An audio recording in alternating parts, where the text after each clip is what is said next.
Viewers, നിങ്ങൾക്കെല്ലാവർക്കും നമസ്കാരം. Jio kitchen tour വൈബ്സിലേക്ക് നിങ്ങളെ എല്ലാവരെയും ഞാൻ ഹാർദമായി സ്വാഗതം ചെയ്യുകയാണ്. ഞാനിപ്പോൾ നിൽക്കുന്നത് ആലുവ ശിവരാത്രി മണപ്പുറത്താണ്. ഇവിടെ ഇത്തവണ കോവിഡിന് ശേഷമുള്ളതായത് കാരണം അഭൂതപൂർവമായ തിരക്കാണ് ഇവിടെ അനുഭവപ്പെടുന്നത്. ഞാൻ അതിൻ്റെ തിരക്കിൻ്റെ കാര്യങ്ങളൊക്കെ നിങ്ങളോട് ഞാൻ പറഞ്ഞു തരുന്നതായിരിക്കും.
ചടങ്ങിൽ മുഴുവൻ ഭക്തജനങ്ങളും പങ്കെടുത്ത് ഭഗവാന്റെ അനുഗ്രഹത്തിന്. ഞാനിപ്പോൾ ആലുവ ശിവരാത്രി മണപ്പുറത്താണുള്ളത്. ഒരിക്കലും കാണാത്തതുപോലുള്ള ഒരു അഭൂതപൂർവമായ തിരക്കാണ് കാണുന്നത്. ആലുവ നഗരം മുഴുവൻ സത്യത്തിൽ ബ്ലോക്കായിരിക്കുകയാണ്. പോലീസ് ബ്ലോക്ക് ചെയ്തിരിക്കുകയാണ്. ഞാൻ തന്നെ ഇപ്പോൾ എൻ്റെ വണ്ടി പാർക്ക് ചെയ്തിട്ട് ഏകദേശം ഒരു 1.5 കിലോമീറ്റർ നടന്നാണ് ഈ മണപ്പുറത്തെ പാലത്തിൻ്റെ അടുത്ത് എത്തിയത്. പക്ഷേ പാലത്തിൻ്റെ അടുത്ത് എത്തിയപ്പോഴും പാലത്തിൽ 2 വേ ആണ്, 1 വേ. അപ്പോൾ അതിനും ഏകദേശം ഒരു അരമണിക്കൂർ ക്യൂ നിന്നിട്ടാണ് ഈ പാലം കഴിഞ്ഞ് മണപ്പുറത്ത് എത്താൻ പറ്റിയത്. അത്രമാത്രം സ്ട്രിക്റ്റായിട്ടുള്ള ഇതാണ് ഇവിടെ ഉള്ളത്. ഇപ്പോൾ നിങ്ങൾ കാണുന്നത് നമ്മുടെ പാലത്തിലോട്ട് ഇവിടെ നിന്നുള്ള ആൾക്കാർ കയറി പോകുന്നതും അതുപോലെ തന്നെ നഗരത്തിൽ നിന്നും പാലത്തെ കയറിയിട്ട് ഇറങ്ങി ഇതിലേക്ക് വരുന്നതുമായ ദൃശ്യങ്ങളാണ് നിങ്ങൾ കാണുന്നത്. പാലാഴി മഥനത്തിൽ നിന്നും കണ്ടുകിട്ടിയ അമൃത് കൈക്കലാക്കാൻ വേണ്ടി ദേവന്മാർ വളരെ പണിപ്പെട്ട് ദേവന്മാർ അസുരന്മാരും തമ്മിൽ മത്സരം നടന്നു. അതിൽ അസുരന്മാർ ജയിച്ചു. അവർ അമൃതം കൊണ്ട് പോകുന്ന വഴിക്ക് മഹാവിഷ്ണു മോഹിനിയുടെ വേഷത്തിൽ വന്ന് അത് പിടിച്ചു പറിച്ചു. അതിനു മുമ്പ് ഒരു സംഭവം നടന്നു. നിഗ്രഹ ദേവനായ ശിവൻ ഇത് പാലാഴി മന്ഥനം നടക്കുന്ന സമയത്ത് തന്നെ കാളകൂട വിഷം ഛർദ്ദിച്ചു സർപ്പം. അപ്പോൾ അത് ഭൂമിയിൽ വീണാൽ എല്ലാം ഭസ്മമായി പോകും. അതുകൊണ്ട് ശ്രീ പാർവതി ശിവനോട് അഭ്യർത്ഥിച്ചു എന്തെങ്കിലും ചെയ്യണമെന്ന്. അപ്പോൾ ശിവൻ അത് എടുത്ത് വിഴുങ്ങിയപ്പോൾ ശ്രീ പാർവതിക്ക് ശരിക്കും അറിയില്ലായിരുന്നു. കാളകൂട വിഷം മാത്രമല്ല, അതിൽ എത്രയോ ശക്തിയുള്ള വിഷമാണെങ്കിലും ശ്രീ ശിവന് അതൊരു പ്രശ്നമല്ല. പാർവതി പേടിച്ചു പോയി. കാളകൂട വിഷം കഴിക്കുന്ന സമയത്ത് ഇറങ്ങുന്നതിന് മുമ്പ് തൊണ്ടയിൽ കുത്തിപ്പിടിച്ചു എന്നാണ് പറയുന്നത്. അപ്പോൾ ആ വിഷം ഇറങ്ങുന്നതിന് മുമ്പ് തന്നെ കഴുത്തിൽ പിടിച്ചു. അതവിടെ തങ്ങി നിന്നു. പക്ഷേ അത് അവിടെ തങ്ങി നിന്നത് കൊണ്ടാണ് ആ നീല നിറത്തിലുള്ള കാളകൂട വിഷം അവിടെ തങ്ങി നിന്നാൽ നീലകണ്ഠൻ ആയി ശിവൻ മാറിയത്. അപ്പോൾ അതിനുശേഷം ശ്രീ പാർവതി ശിവൻ്റെ രക്ഷയ്ക്ക് വേണ്ടി അന്ന് രാത്രി വ്രതമനുഷ്ഠിച്ചു. അതിൻ്റെ ഒരു ഓർമ്മയ്ക്കായിട്ട് വേണ്ടിയാണ് ഈ വ്രതം അനുഷ്ഠിക്കുന്നത്. ഇന്നലെ രാത്രി മുഴുവൻ ഭക്തജനങ്ങളെല്ലാം വ്രതത്തിലായിരുന്നു. പിന്നെ ബലിതർപ്പണത്തിൻ്റെ കാര്യത്തിൽ യുദ്ധത്തിൽ രാമായണത്തിലുള്ള ജഡായുമായിട്ടുള്ള യുദ്ധ കടുങ്ങനൂരാണെന്ന് പറയപ്പെടുന്നു. അതുകൊണ്ടാണ് ഇവിടെ ബലിതർപ്പണം നടത്തിയാൽ അതിന് പുണ്യം കൂടുതലുണ്ടാവുക എന്ന് പറയപ്പെടുന്നു. ജനങ്ങൾ ഇങ്ങനെ ഒഴുകിക്കൊണ്ടിരിക്കുകയാണ്, സത്യത്തിൽ ഒഴുകിക്കൊണ്ടിരിക്കുകയാണ്. അപ്പോൾ നഗരത്തിൽ നിന്ന് വരുന്ന മറ്റുള്ള വഴികളിൽ കൂടെ പാലം കടക്കാതെ വരുന്ന ആൾക്കാരാണ്. പാലത്തിന് ഇപ്പുറമുള്ള ജനങ്ങളാണ് ഈ വരുന്നത്. പാലത്തിന് മുകളിൽ നഗരത്തിൽ നിന്നുള്ള മറ്റുള്ള സ്ഥലത്തു നിന്നുള്ളവർ പാലം കടന്നേ വരാൻ പറ്റുള്ളൂ. പണ്ട് ഇവിടെ ഫെറിയായിരുന്നു, അതുപോലെ താൽക്കാലിക പാലമായിരുന്നു. പിന്നീടാണ് താൽക്കാലിക പാലം മാറ്റി സ്ഥിരമായിട്ടുള്ളൊരു പാലം ഇവിടെ പണിതത്. അതാണ് നിങ്ങൾക്ക് ഇവിടെ കാണുന്നത്.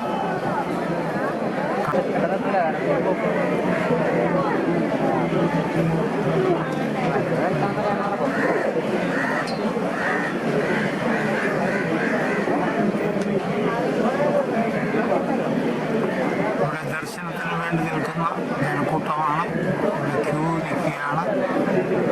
വളരെ വലിയ ക്യൂ ആണ് ഇവിടെ കാണുന്നത്.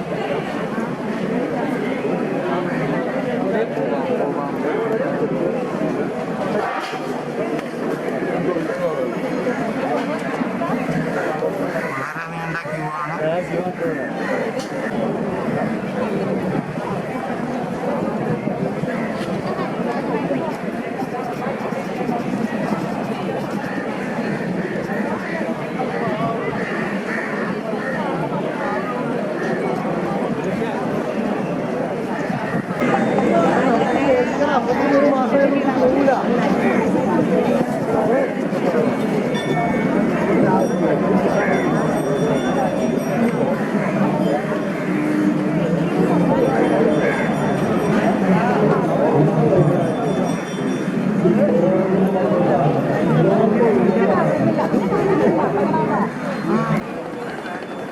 ബലിതർപ്പണത്തിന് വേണ്ടി ഒരുക്കുന്ന പൂജാവസ്തുക്കളുടെ ഒരുക്കത്തിനുള്ള സ്റ്റാളുകളാണ് നിങ്ങളിപ്പോൾ കാണുന്നത്.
സൗജന്യ അന്നദാനമാണ് ഇവിടെ നടക്കുന്നത്.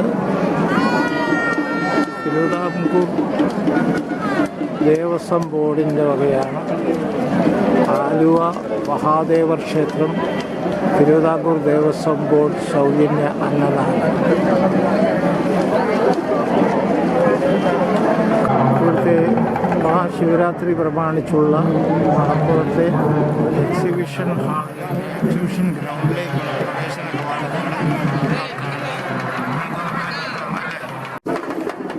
ജനമഹാസമുദ്രമാണ് എക്സിബിഷൻ ഗ്രൗണ്ടിന് പുറത്തേക്ക് ഒഴുകുന്നത്.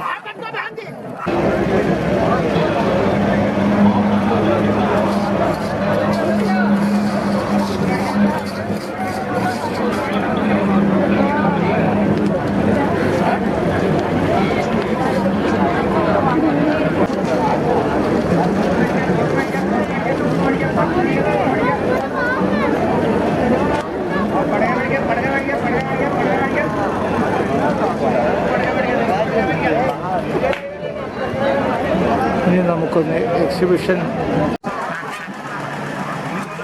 ശേഷം ആദ്യത്തെ പൂർണ്ണ ശിവരാത്രി മഹോത്സവമാണ് ഇന്ന് ആദ്യത്തെ ദിവസമാണ്. ഏതായാലും തിരക്ക് കൂടും. കൂടാതെ കോവിഡിന് ശേഷം അന്നപൂർണ്ണം 3 കൊല്ലത്തേക്ക് ഇല്ലായിരുന്നതുകൊണ്ട് അതിൻ്റെ കൂടെ ഉണ്ട്. പൊയ്യനും പറയുന്നത് ഒരിക്കലും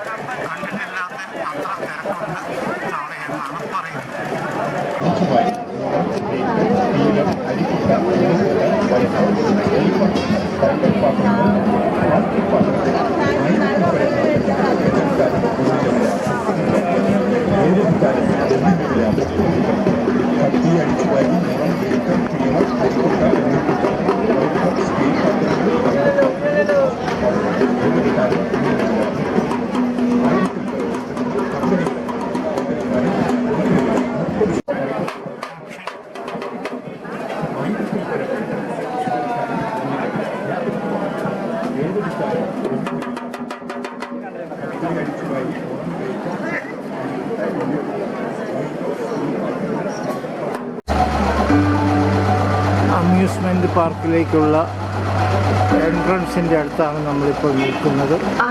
അക്വാ പാർക്കാണ്. കാണുന്നതാണ് ഇതിലേക്കുള്ള എൻട്രൻസ്.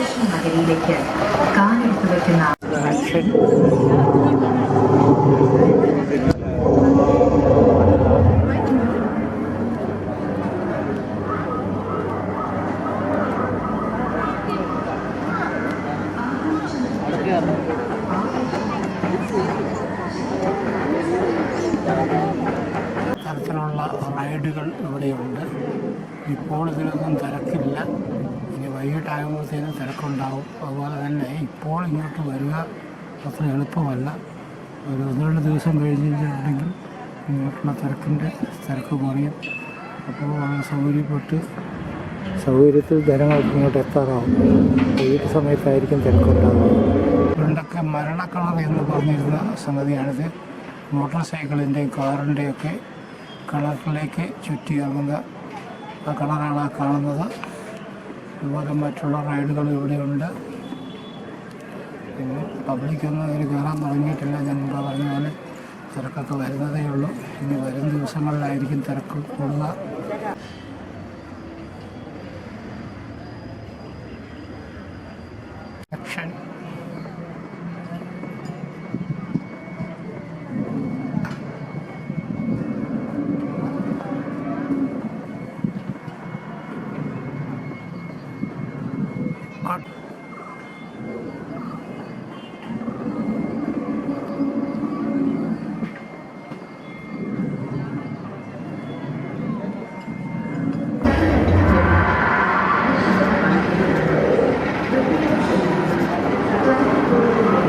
ആലുവയിൽ വരുമ്പോൾ പെരിയാർ രണ്ടായിട്ട് തിരിഞ്ഞ് ഒരു കൈവഴി പറവും തെങ്ങരിക്കര ഭാഗത്തേക്ക് പോകും. ഒരു ഭാഗം നേരെ ആദിക്കടലിലേക്ക് പോകും. ആ വലതുവശത്തേക്ക് പോകുന്ന കൈവഴി പുഴയാണ് നമ്മളിപ്പോൾ കാണുന്നത്. ഈ പ്രദേശത്തൂടെയാണ് വെള്ളമെല്ലാം പൊന്തി പറവൂർ ഭാഗം എല്ലാം വെള്ളത്തിൽ മുങ്ങിപ്പോയത് ഈ കൈവഴി കൂടെയാണ്. വലതുവശത്തുള്ള സ്റ്റാളുകളാണ് ഈ കാണുന്നത്. ആലുവ കൈപ്പുഴയോടുകൂടി ചേർന്ന ഭാഗമാണ് ഈ കാണുന്നത്. അങ്ങനെ നീളത്തിൽ കിടക്കുകയാണ്.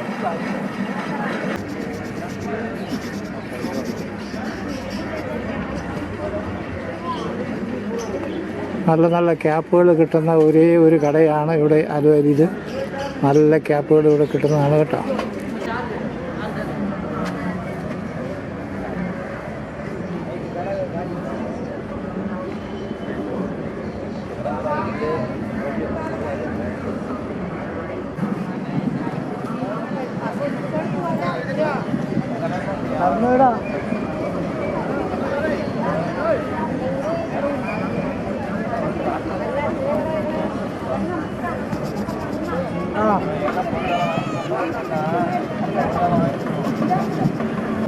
പെരുമ്പാവൂരിൻ്റെ കിഴക്ക്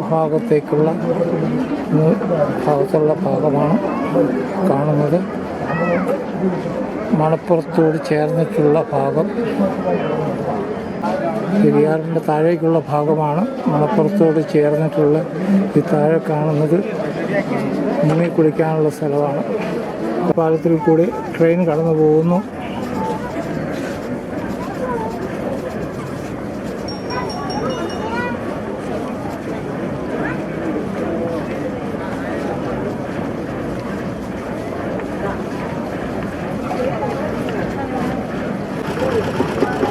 അടുത്ത കൊല്ലം വീണ്ടും ശിവരാത്രി മണപ്പുറം സന്ദർശിക്കാൻ സാധിക്കും എന്ന പ്രതീക്ഷയോടുകൂടി ഞാൻ ഇവിടെ നിന്ന് വിടവാങ്ങുകയാണ്.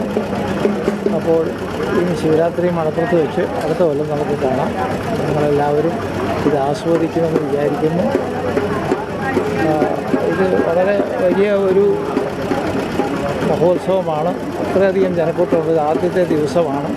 അപ്പോൾ ഇനി ഈ എക്സിബിഷൻ ഹാളിലേക്കുള്ള തിരക്ക് കൂടിക്കൊണ്ടിരിക്കും. മണപ്പുറത്തേക്കുള്ള ബലിതർപ്പണമൊക്കെ ഏകദേശം നാളെ കൊണ്ട് തീരും. പിന്നെ അതിനധികം തിരക്കുണ്ടാവില്ല. പിന്നെ തിരക്കുണ്ടാകുന്നത് ഈ അമ്യൂസ്മെൻറ്റ് പാർക്കിലേക്കായിരിക്കും. അപ്പോൾ നിങ്ങൾക്ക് എല്ലാവർക്കും ഹായ് ബൈ.